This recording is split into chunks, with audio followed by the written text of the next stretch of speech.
کچھ ہی لمحوں کے لیے تھا، لیکن وہ میرے لیے بہت اہم تھا اور بہت سکون دہ تھا کہ تب سے اس کے بعد سے کہتی ہیں کہ میں نے نمازوں میں اللہ تعالیٰ سے سکون مانگنا شروع کر دیا، کیونکہ سکون جس انسان کی زندگی میں آ گیا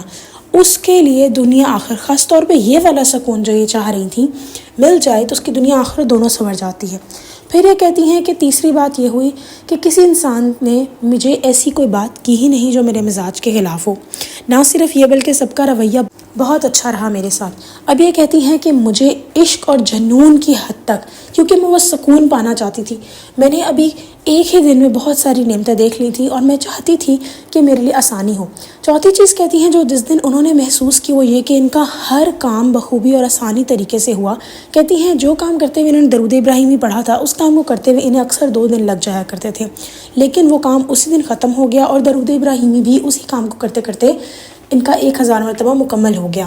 اب تو کہتی ہیں کہ جب یہ 4 باتیں ہوئیں اس دن اور سکون سب سے بڑھ کے جو انہوں نے پایا، اس کے بعد یہ کہتی ہیں کہ مجھے یہ بھی ایک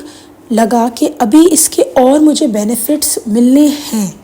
تو کہتی ہیں اس دن جو گھنٹے بچے تھے عبادت کہتی ہیں ساری مکمل ہوئی، کوئی نماز قضا نہیں ہوئی، اور کہتی ہیں کہ درود ابراہیمی پڑھنے کی برکت یہ ہوئی میرے ساتھ کہ میرا ایک ایسے جیسے کہ کوئی ہلکی سی تار ہی صحیح لیکن ایک کنیکشن میرا اللہ تعالیٰ کے ساتھ جڑ گیا ہے۔ لیکن یہ کہتی ہیں کہ میں نے اس دن دعا کوئی نہیں مانگی، بس میں اسی میں ہی اتنا خوش تھی کہ میں نے درود پاک پڑھ لیا ہے 1000 مرتبہ کہ میں بس اسی کے ہی ایفیکٹس دیکھ رہی تھی کہ دعا نہیں مانگی میں نے۔ اب یہ کہتی ہیں کہ ان کو جنون چڑھ گیا کہ انہوں نے ہر روز 1000 مرتبہ درود ابراہیمی پڑھنا ہے، اور کہتی ہیں کہ یہ ڈیلی بیسس پہ اب 1000 مرتبہ درود ابراہیمی ویڈیو کے تھرو پڑھنے لگ گئیں۔ آہستہ آہستہ کہتی ہیں معاملات کچھ یوں ہو گئے کہ جو مشکلات تھیں، صحت کی پریشانی ہونی یا کوئی مالی مشکلات ہونی، وہ فوراً حل ہو جاتی۔ اس کے علاوہ یہ کہتی ہے وہ سب سے بڑا چینج آیا جس کی وجہ سے میں یہ ویڈیو بنا رہی ہوں آپ لوگوں کے سامنے ان بہن کے واقعے کی، وہ بیسیکلی سننے والی بات ہے۔ وہ کہتی ہیں کہ میں گناہوں سے دور ہونا شروع ہو گئی، اور یہ کہتی ہیں کہ اگر ہماری عبادتیں، ہماری نمازیں، ہمارے سجدے ہمیں اخلاق کی طرف نہیں لے کر آ رہے، ہماری برائیاں ہم سے دور نہیں کر رہے، تو پھر ہماری عبادتوں میں کوئی کمی ہے۔ اور درود ابراہیمی، درود شریف واحد عمل ہے جو قبول ہوتا ہی ہوتا ہے۔ تو جب آپ درود پاک پڑھتے ہیں اس نے قبول ہونا ہی ہونا ہے، اس کے اندر کوئی شرط نہیں ہے کہ یہ قبول نہیں ہوگا۔ جو آپ لوگ استغفار کریں، نمازیں پڑھیں، بے شک نماز کے اندر بھی یہ بات ہے اگلی نماز کی توفیق نہیں ملتی جب تک آپ کی قبول نہیں ہوتی پہلی والی،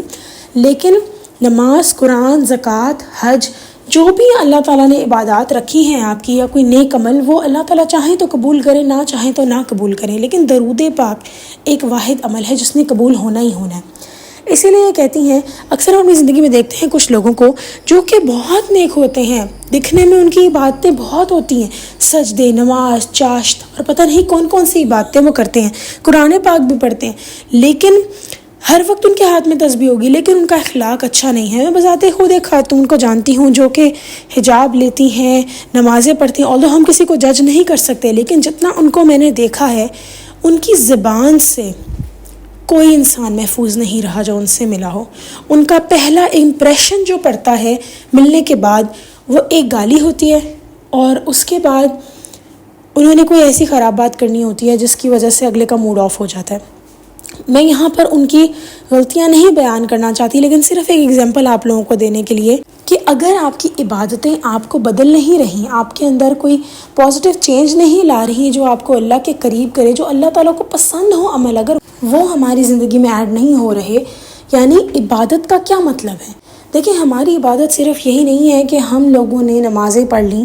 اور نمازیں پڑھنے کے علاوہ ہم لوگوں کی زندگیاں جو ہیں وہ خراب کر رہے ہیں، ہم ان سے بد کلامی کر رہے ہیں، ان غیبتیں کر رہے ہیں، چغلیاں کر رہے ہیں، فحش چیزیں دیکھ رہے ہیں، موویز دیکھ رہے ہیں، ڈرامے دیکھ رہے ہیں، گانے سن رہے ہیں، شادیوں پہ ناچ گانا ہو رہا ہے، غرض یہ کہ انسان کو پتہ ہی نہیں چل رہا کہ وہ کیا صحیح کر رہا ہے کیا غلط کر رہا ہے۔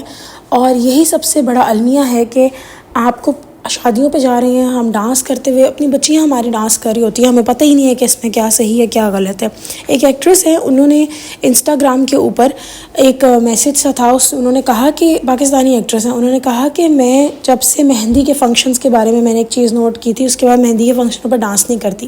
وہ اپنے آپ کو دنیاوی لحاظ سے پروٹیکٹ کرنے کی کوشش کر رہی ہے، اور وہ جانتی ہے اس کے سائیڈ افیکٹ کیا ہیں، یعنی جس چیز سے اللہ تعالیٰ نے آپ کو منع کر دیا ہے اس کے آپ کو دنیا میں بھی نقصانات ہوتے ہیں۔ یہ بات بتانے کا مقصد یہ ہے۔ بالکل ویسے ہی ہمیں صرف دینی اعتبار سے اپنی لائف نہیں جینی، ہم نے دنیاوی اعتبار سے بھی جینی ہے۔ تو اگر آپ کی زندگی میں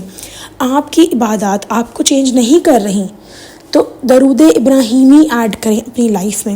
آپ لوگ خود نوٹس کریں گے، جیسے یہ بہن نے کہا کہ میری بری عادتیں چھوٹتی چلی گئی، اور جہاں جہاں کہتی ہیں میں بھٹکنے لگتی تھی، فوراً سے مجھے خیال آ جاتا تھا، اللہ تعالیٰ میرے سامنے کوئی قرآنی آیت پڑھوا دیتے تھے مجھے۔ قیامت والے دن جب گنہگار لوگوں سے پوچھا جائے گا کیا تمہارے پاس ہماری آیتیں نہیں آئی تھیں، یہ صرف ان لوگوں کے لیے نہیں ہے جن کو نبی پاک صلی اللہ علیہ وسلم نے قرآن پاک نازل ہونے کا ٹائم سنا دیا ہے، یہ ہم سب کے لیے ہیں۔ کیا ہمیں انسٹاگرام پہ جب اسکرول کرتے ہیں، کیا ہمیں یوٹیوب کے اوپر، کیا ہمارے سامنے جب ہم قرآن کا ترجمہ پڑھتے ہیں، یا جب بھی کوئی بھی انسان کہیں، آپ یقین کریں کسی کلینک چلے جائیں وہاں پہ آیتیں لکھی ہوتی ہیں، اور بہت ساری ایسی جگہیں ہیں، بس ہوتی ہے اس پہ آیتیں لکھی ہوتی ہیں۔ کہنے کی بات یہ ہے کہ ہمارے لیے بھی یہ بات ہے کہ ہاں تمہارے پاس ہماری آیتیں نہیں آئی تھیں، یہ اللہ نہ کرے ہم سے پوچھا جائے، گناہگاروں سے ہی پوچھا جائے گا نا۔ تو سب سے امپورٹنٹ بات کہ اگر آپ کی عبادتیں آپ کو چینج نہیں کر رہی اور آپ ویسے ہی غیبتیں کر رہے ہیں گوسپس کے نام پہ، چسکے لینے کے نام پہ، آپ میں یہ چینج نہیں آ رہا، آپ لوگوں کی دل آزاری مذاق کے نام پہ کر رہے ہیں، اگر یہ چیزیں آپ کی لائف سے ختم نہیں ہو رہی تو یہ المیہ ہے کہ آپ سوچیں کہ آپ سے ایسی کیا غلطی ہو رہی ہے، ہم کس طریقے سے اپنی باتیں کر رہے ہیں کہ ہم اس طرح بن ہی نہیں رہے جس طرح اللہ تعالیٰ کو پسند ہے۔ نماز تو بے حیائی سے روکتی ہے، تو کیا غیبتیں بے حیائی میں نہیں آتی؟ کسی کا بے جا مذاق اڑانا بے حیائی میں نہیں آتی؟ میں اتنی فیملیز کو دیکھتی ہوں، میرا دل دکھتا ہے، جو لوگ مذاق کے نام پہ اگلے کی دل آزاری کر رہے ہوتے ہیں، اور بعد میں ہنسی مذاق کر کہتے ہیں، جب اگلا بندہ رونے لگ جاتا ہے تو اس کو کہتے ہیں اوہ ہم تو مذاق کر رہے تھے۔ افسوس ہوتا ہے مجھے ایسے خاندانوں پر جو کہ غیبت کے کو گوسپس کے نام پہ چینج کر کے باتیں کر رہے ہوتے ہیں اور گھنٹوں بیٹھے ہوتے ہیں۔ یہاں یہ جو بہن ہے جنہوں نے اپنا 1000 درود ابراہیمی پڑھنے کا ایکسپیرینس بتایا، یہ کہتی ہیں کہ پہلے میں بھی ان لوگوں میں تھی جو کہ غیبتیں کرتی تھی، لیکن پھر اس کے بعد کہتی ہیں جب سے درود ابراہیمی لائف میں ایڈ ہوا،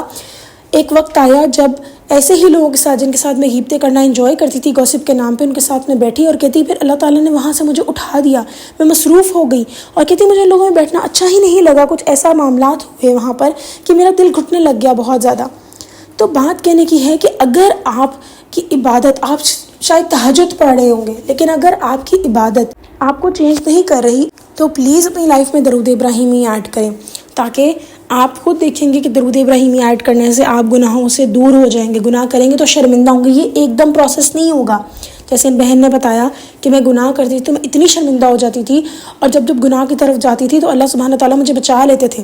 تو اصل کامیابی یہ ہے، یہ کامیابی نہیں ہے کہ آپ پاس پیسہ کتنا آ گیا، اولاد کتنی آ گئی، کتنی آپ نے ڈگریاں کما لی، کتنے آپ کے رشتے اچھے ہو گئے، کتنی آپ کی بے اولاد اگر کوئی ہے تو وہ اولاد اس کو مل گئی۔ ایک بات یاد رکھیے گا، اللہ تعالیٰ نے ہر چیز کا اندازہ مقرر کر کے رکھا ہوا ہے۔ اگر ابھی آپ کو اولاد نہیں مل رہی، اگر ابھی آپ کا رشتہ نہیں ہو رہا، تو اس میں کوئی بہتری ہے؟ ذرا امیجن کریں 2 منٹ کے لیے اپنی لائف کو، خدا نخواستہ جو لوگ اولاد مانگ رہے ہیں، اگر اس ٹائم ان کو ان کے مطابق جس ٹائم وہ چاہتے ہیں اولاد مل جائے، اور خدا نخواستہ وہ کوئی اب نارملٹی لے کر آ جائے، تو وہ ٹائم زیادہ آپ لوگوں کے لیے اچھا ہوگا یا ابھی کہ ابھی اولاد نہیں ہو رہی؟ پھر وہ لوگ جو شادی کے لیے پریشان ہو رہے ہیں، فرض کریں آپ کی شادی کسی ایسے فضول انسان سے ہو جاتی ہے جو آپ کی زندگی تباہ کر کے رکھ دیتا ہے، تو پھر وہ ٹائم صحیح ہے کہ ابھی شادی نہیں ہو رہی، یا وہ کہ شادی جب ہو جائے، اللہ تعالیٰ جب وہ ٹائم اللہ تعالیٰ ایڈ کرے جب بہترین ہو ٹائم آپ کے لیے؟ اسی لیے اللہ تعالیٰ سے دعائیں مانگیں، لیکن ساتھ ساتھ یہ دعا بھی مانگیں کہ یا اللہ آپ نے ہر چیز کا اندازہ مقرر کر کے رکھا ہے، اس لیے آپ ہمارے حق میں بہتر کریں۔ صبر تحمل سے کام لیں، صبر نہ مانگیں، اللہ کا رحم مانگیں، اور جب اللہ کا رحم ہم مانگتے ہیں تو اللہ تعالیٰ ہم سے صبر بھی ایسے کروا دیتے ہیں کہ ہمیں پتہ ہی نہیں چلتا کہ ہم صبر کر رہے ہوتے ہیں۔ تو ان بہن کے واقعے سے سکون سب سے بڑی آپ کی چیز زندگی میں ایڈ ہوگا، معاملات یہ چھوٹے موٹے ہی تو حل ہو جائیں گے، اور سب سے بڑی چیز جو ہمارا مقصد ہے اس دنیا میں آنے کا، اللہ کے قریب ہونے کا، اللہ کا قرب پانے کا، اللہ تعالیٰ کے اکارڈنگ لائف گزارنے کا، ایٹ لیسٹ یہ چیز جو ہے یہ ایڈ ہو جائے گی۔ اور اگر آپ گناہوں سے دور نہیں ہو رہے تو سوچیں کہ ہماری باتوں میں کیا کمی ہے۔ پھر بھی اگر آپ چاہتے ہیں کہ آپ کی زندگی گناہوں سے پاک ہو، اللہ تعالیٰ آپ سے خوش ہوں، جب ہم گناہ کریں گے ہمارے ساتھ کون ہوگا؟ شیطان. تو پھر اسی نے ہمارے ساتھ رہنا نا، ہمارے ہر چیز میں اسی کی بے برکتی رہنی ہے. لیکن جب ہم نیک کام کریں گے تو اللہ کی رحمت ہمارے ساتھ ہوگی، اللہ پاک ہمارے ساتھ ہوں گے، شیطان کوسوں میل دور ہوگا ہمارے سے. تو جب ایک برائی آپ سے دور ہے، وہ آپ اٹس لائک کینسر، جب وہ کینسر ہی آپ کے ساتھ نہیں ہے تو پھر آپ کے لیے آسانی ہے نا. میں دعا کرتی ہوں کہ اللہ سبحانہ تعالیٰ ہم سب کی زندگی میں آسانی کرے. اور بار بار دوبارہ مقصد بتا رہی ہوں کہ اگر آپ کی زندگی برائیوں سے پاک نہیں ہو رہی، درود ابراہیمی ایڈ کریں. آپ خود دیکھیں گے کہ آپ برائیوں سے چڑھنے لگ جائیں گے. جب ایک چیز سے آپ چڑھنے لگ جائیں گے، آپ کیسے اس کے پاس جائیں گے؟ اور اگر آپ برائی کی طرف جائیں گے، اللہ آپ کو بلا لیں گے واپس. اللہ تعالیٰ لوز ایوری ون، اللہ تعالیٰ محبت کرنے والے ہیں. اللہ تعالیٰ تو بہت رحیم و کریم ہے. ان کی رحمت یہی ہے کہ انہوں نے ہر موڑ پہ ہمارے لیے نیکی رکھی ہوئی ہے. تو پلیز ان بہن کے واقعے کو زندگی میں مت بھولیے گا. جب آپ کو لگے کہ آپ بے چین ہو رہے ہیں، اول تو زندگی کا نا حصہ بنا لیں، لائف سٹائل بنا لیں درود ابراہیمی پڑھنا 313 دفعہ میکسیمم، اور بلکہ منیمم 313 دفعہ اور میکسیمم 1000. جب آپ 1000 پڑھیں گے نا، جیسے میں نے لاسٹ ویڈیو میں بھی کہا تھا کہ پلیز ایک دن صرف 1000 مرتبہ درود ابراہیمی ویڈیو کے پیچھے ہی کر کے پڑھ لیں. اگر آپ کی سپیڈ کم ہے تو خود ہی آپ دیکھیں گے کہ آپ کی زندگی میں کتنا بڑا چینج آتا ہے. اور ہر شخص جو درود ابراہیمی پڑھتا نا، اس کا ایک ہی جملہ ہوتا ہے، کاش میں پہلے پڑھنا شروع کر دیتی یا کر دیتا. امید کرتی ہوں کہ آپ کو ویڈیو پسند آئی ہوگی. چلیں جی، انشاءاللہ نیکسٹ ویڈیو میں پھر حاضر ہوں گی. تب تک کے لیے اللہ حافظ.